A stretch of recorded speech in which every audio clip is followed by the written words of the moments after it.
Yes, still you go. Oh my goodness, this big guy. Can you sit? Good boy. Right there. That's perfect. That's perfect, buddy. Okay, Gooby's joining us for the Q&A today. But anyways, if you are new here, welcome. I hope that you enjoy your time here. I hope to build a nice little community here. And so far, it seems like we are doing just that. You're getting tangled up in my cords, buddy. But we have just hit 3 milestones. We hit 3 milestones. We hit over 300 people. Well, let me pull up my social site. I know the exact numbers. We have 306 people are subscribed to me on YouTube. And then on Instagram, we hit 2 different milestones. So first we hit 500, over 500 people were following me, and right now there is 607 people following me on Instagram, and that just blows my mind. We went from like 480 or something like that to 500 to now over 600 people following me on Instagram, and that just like, it still blows my mind. I have no idea. Well, I do know how we got there. And I posted a video talking about little sale I was having in my shop, and it just kind of like, it went, I say it went mini viral because it's not like super viral, but it like, I mean, obviously I gained like almost 200 new people are following me now, so I like to say that I went like mini viral, which is great. It has been very, very great, and I'm super grateful. A lot of people have bought stuff from my shop, bought stuff from the sale. I actually have one package over there that is going to be shipped out for Brooklyn. So hi Brooklyn, if you're watching this, your order was going to be going out the day that I'm recording this. So it's all packed up. I just need to buy the shipping label and then finish packing it, and then get it shipped out, dropped off at the post office. But I wanted to go ahead and do a Q&A because there are so many people here now, and you guys probably don't really know anything about me. So my name is Sophie, but my nickname is Topes, so that's what I go by online. That's what my siblings call me. It started as a nickname that my siblings called me, and so now I just I tell everybody to call me Topes. I'm in my 20s, I am a Catholic, and I have 10 siblings. A lot of people are usually really shocked when they hear that. Yes, I have 10 siblings. 2 of my brothers were adopted. I grew up in a very large Catholic Mexican household. Obviously, as you've already seen, I have a mini labradoodle named Goob, who is very, very carefully watching the squirrel right now. And I've been drawing since I've been old enough to hold a crayon and a scribble on a sheet of paper. I actually have, I scanned a few drawings recently that I did when I was like 2, 3, and 4 years old. And so I'm gonna go ahead and put those up so you guys can kind of see just how far I've come since I was a small child. Drawing has always been something that I love doing. I've loved being creative, and just I've always been very artsy, craftsy kind of person. I went on Instagram and also on YouTube, and I set up a little, ask me some questions, and so I'm gonna go ahead and read through those questions now and explain my answers. So the first question that I got is, what is your favorite place?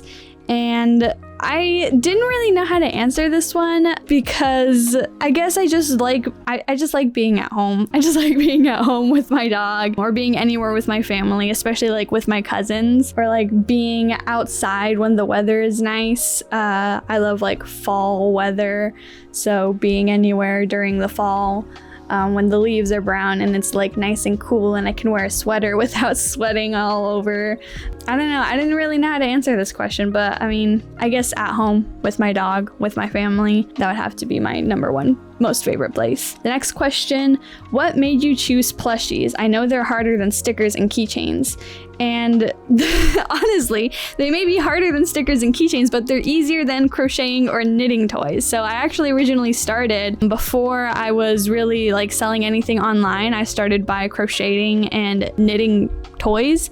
So I made, I had a lot of different things. I don't know if I have any pictures, but I'll put them up if I do. But I made like little dolls and little animals, and I had like this little like line that I called gumdrop pets, I think, or gumdrop animals or something like that, where they were just like a gumdrop crochet shape, and then I would like add, you know, color changes and little ears and tails and things to make them into different animals. And I even took custom orders on those for a while, like through my mom's Facebook. Like she would post ads for me on her Facebook, and her friends would see it, and then they would order stuff for me. So that was kind of my first experience with starting a business. And I did that for a while until one day I saw a video, which I'll also put that up if I can remember, of somebody who sewed a frog and then they filled it with beans and they named it Beans. And I just thought that it was the cutest thing ever, and it looked so easy. I was like, I really, really want this frog. So I asked my mom if she could make it. I asked my sister if she could make it, and they were like, that's really easy. It's just 2 pieces that are the same shape, and then you cut them both out and you sew them together. So I was like, okay, bet, I'll make it myself. And I hand sewed it. Actually, I have it up there. Let me grab it. Like 5 other things fell off of that shelf as I was grabbing it. But I have this guy. I named him Frobbert. But he's just like this really hefty guy that I made with some scrap cotton fabric that my mom had. And he's just filled with beans. I don't know why this guy's got like dust all over him or something. It's like fluff all over him for some reason. But yeah, I took him to work and everybody really liked him. I made another one. I gave that one to my brother, and I think I named it, no, my brother named it Frodger. So this is Frobbert, and then there was Frodger. These were my first 2 sewing projects, hand sewn.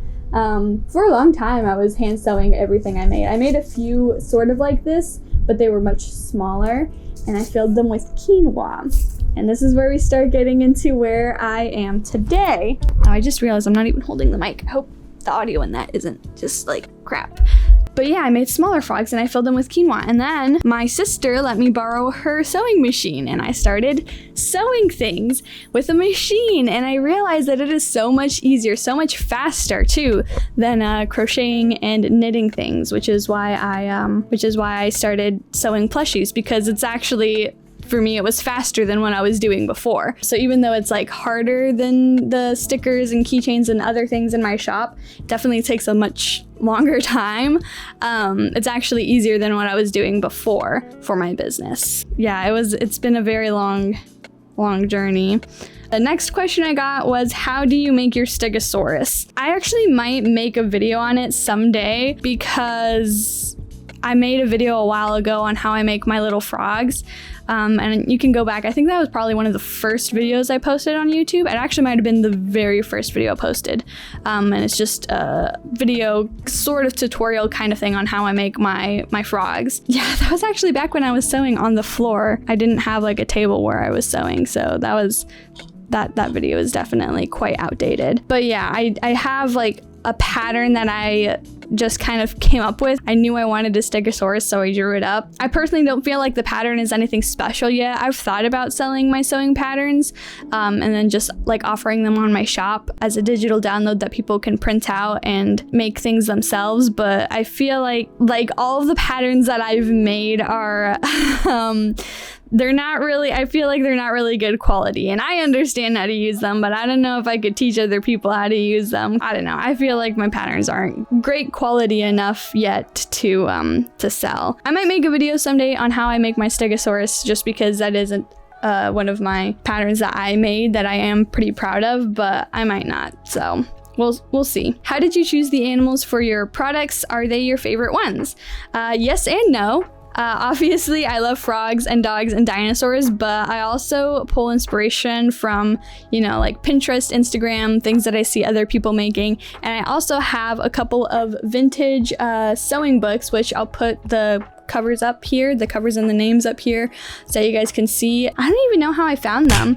I think I just searched like vintage sewing vintage stuffed animal patterns or something. I wanted to sew vintage stuff because whenever I was looking for patterns, like everything was just all the same. I just kind of wanted something different. Like I wasn't really a fan of the designs that I was seeing around. So I was looking up vintage sewing patterns and I found 2 books that I really, really love. And that is where I got the dormouse patterns from, the mole pup pattern from, and I think that's it for now. Is just the dormouse and the mole pup, which the mole pup was originally not a star-nosed mole. I came up with the star myself. And then also same thing with the dormouse. There was not a standing version. I have the standing and then I have the laying version. I messed up on one and this happened where I don't even know what really was going on. I didn't like the way that it looked like this, so I decided to put the ears on the other side, and I was like, that's actually kind of cute that the nose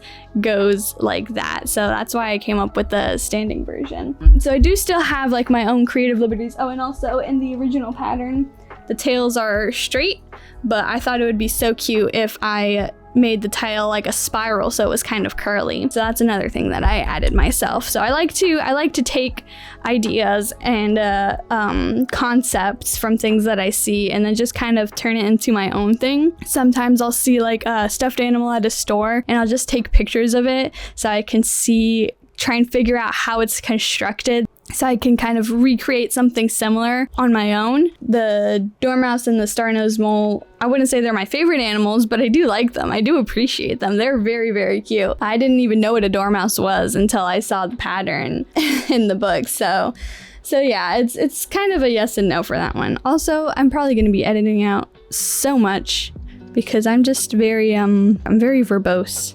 I talk a lot. I like to give essay-long answers to questions. Next question, what's a milestone you'd love to reach? Maybe sales, follows, a specific fair to sell out, etc. Honestly, this might seem thinking really small picture to some, but I feel like hitting like 1,000 people following me on YouTube or Instagram, I feel like that's probably, maybe not like the end goal, but I don't know. I really want to have like just like a nice little community.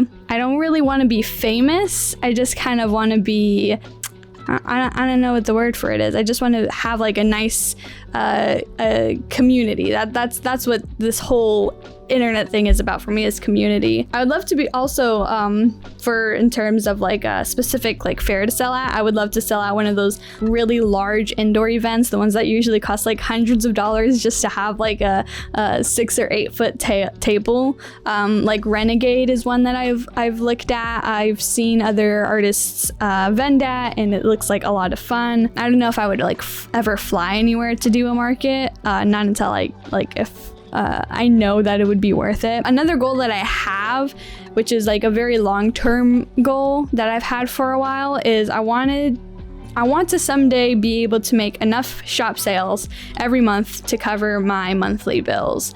But again, like those are all very like big picture to me. So I don't know if I wouldn't say they're end goal, but they're just very, very big picture. I don't know if that makes any sense.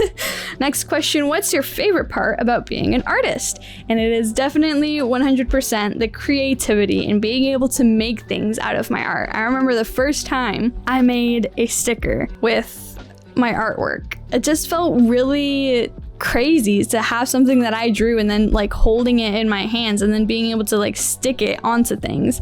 So, and I still feel that way every single time I make a sticker. I'm like, oh my gosh, this is something that I drew and now I have it and I can put it on my water bottle, or I can put it on a notebook or use it to decorate something. And it's just every single time it's like, wow, I drew this and now I'm holding it, you know? It's just, I love that part. I love also just like the general creativity of it is just, it's amazing to see what you can come up with if you just, you know, allow yourself to be inspired by other people and by the world around you. It's so fun. Like the possibilities are so endless when it comes to art and the things that you can create. And I just really like that. It's really something that anybody can do. Anybody can become a part of. And it's great. And it's just such a big lovely community. And then the last few questions that we have are arguably probably the most important questions that I received. And there's a few. So the first question is pancakes or waffles. I'm gonna have to say waffles, especially if they've got like a nice little crisp on the outside, like crispy on the outside, soft on the inside. Waffles, chocolate chip waffles specifically, with a little bit of syrup on it. Is milk with ice weird? Yes, I think I had milk with ice once, and then after that I was like, okay, this is why I've never had milk with ice. It was a very odd experience, and my little sister said that apparently that's normal, but I don't think that it is. I think milk with ice is weird. It waters down the milk. Why would you want to water down, like watering down a juice or something that already has water in it makes sense, but why would you water down something that doesn't have water in it, you know? And then lemonade or strawberry lemonade. Strawberry lemonade, 100% every single time. If there's strawberry lemonade versus regular lemonade, I'm gonna have the strawberry lemonade. And if I can, I'm gonna make it myself. I love making strawberry lemonade. I actually have a really, really good recipe that I really like to make. It's nice and sweet and very flavorful. So yeah, that's pretty much it. That's all the questions. Actually, it's not all the questions. I just forgot to add one last one that came in a bit last minute, so I'm gonna answer it now. The question was, did you ever think you'd be where you are now with your business? To which I answer, nope. I had always dreamed of it, and I've always held hope that if I kept going, I would slowly grow and build my community, but I never expected something like what happened after I posted that one 45-second video. I'm so grateful for that, and I still kind of feel like I'm living in a dream, even as things have sort of slowed down. All of the kind words and support in such a short amount of time was not ever what I expected, but I'm so happy that there are people out there who see the joy and the passion in the things I make, and I hope to continue to find more people that I can share this joy with.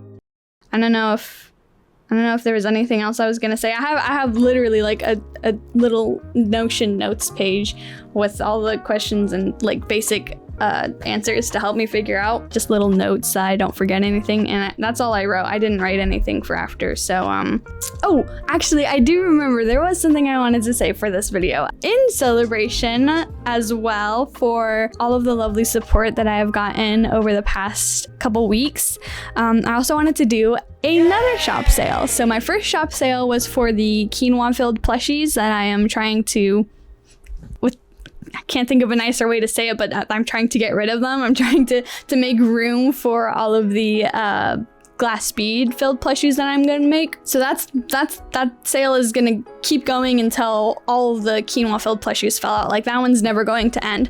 But I wanted to have a little flash sale, 1 week long, 20% off everything in my shop. So everything, the stickers, button pins, bookmarks, art prints, the regular glass bead filled plushies, literally everything in my shop is going to be 20% off for 1 week. So if you want to order a quinoa filled plushie and then maybe get like some extra little things with it, those extra little things are going to be 20% off. If maybe you just wanted to get something else, everything is going to be 20% off. And then the quinoa plushies are still going to have the 30% off. I'll put another link in my bio site so you can just click on that and then it'll have everything automatically applied. Or you could also use the code THANKYOU20 and that'll apply the 20% discount to everything in your cart. So it's going to be 20% off everything except for the quinoa plushies, I think. I'm not 100% sure on that. I hope that that's the case. I don't really know with Ko-fi. Okay, hi, me again. So I just checked and apparently you can only use one discount code at a time. So if you want both a quinoa filled plushie and something else for my shop, just DM me on Instagram or email me and I'll help you out. I think ideally what you do is have it be all under one order using the 20% off discount, and then I'll refund you the extra 10% on the quinoa plushie. That way you don't need to worry about placing multiple orders and paying more for shipping than you need to. I hope this makes sense, but again, feel free to DM or email me before you place your order so we can make sure everything gets sorted out. Thank you. Sorry for the complications. Bye. But yeah, that's basically it. Do you have any last words you want to say, Gooby? Do you have any words for the people, mister? Is that all you needed to say? Okay. That sounds good. Thank you for your input. He's a tired guy. The squirrel has left, so he's calm now. He's happy. Yeah, that is all. 20% off my entire shop for 1 week, starting the day that I upload this, and then ending on whatever is 1 week later, and 30% off on the quinoa plushies until they're all gone, and another big massive thank you. I feel like I keep saying it over and over, and like I'm worried that it's not gonna mean anything to you guys at some point, but I mean it every single time. Like, thank you so much. I really this is like, it's been a dream come true for me. I've literally dreamt about having a somewhat successful small business where I'm shipping out orders all over the country, and it's just it's crazy, and I'm really grateful, and I hope you guys can know that I really am grateful every single time I say thank you. I mean it with my whole heart. It is just it's very mind-blowing that this is my reality right now. And I'll hopefully have another video up soon. I don't keep up with YouTube as much as I keep up with other things, so if you are not following me on Instagram or Ko-fi, then go ahead and follow me there. I post a lot of behind the scenes stuff on Ko-fi, and if you have supported me on Ko-fi, if you've bought anything from my shop, that also unlocks benefits that you can see, like special, like hidden behind the scenes posts and stuff. Yeah. Thank you. Thank you.